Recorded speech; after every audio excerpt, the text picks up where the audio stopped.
What influences my work? I think the first word comes to mind is scale. Not just scale, physical scale, but emotional scale, historic scale, geopolitical scale, large issues, issues that move people.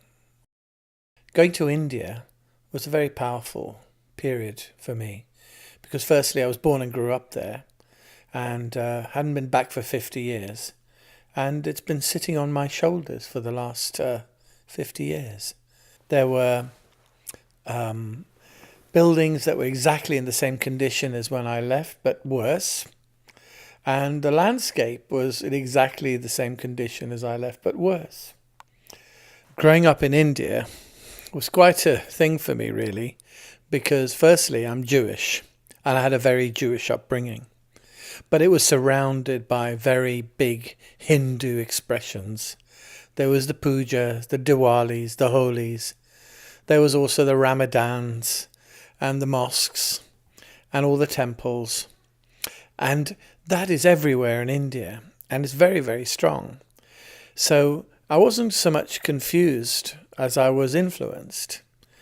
And all these fabulous, powerful statements in art and in architecture and in people. It was theatre for me. So here I am, going back to India. Wow, what an opportunity. To go back not just to India, but to my India. To India where I was born, the city where I was born, and the places that I grew up. I was born in Calcutta. I grew up in West Bengal. We used to holiday in Madhapur. So here I am going back. What an amazing adventure, because I'm going to the places that I lived for so many years, but with a different agenda, to look at what's happened to this country. Here's a country that's growing rapidly. We're watching the India economy boom. People are buying fabulous houses. The metropolis is getting bigger. But amongst all of that, I found there were communities of people living on the edge, people living in the worst conditions, farmers having a trouble in growing their crops because the pollution is so vast. And that is in order to create this booming economy. And that I found distasteful.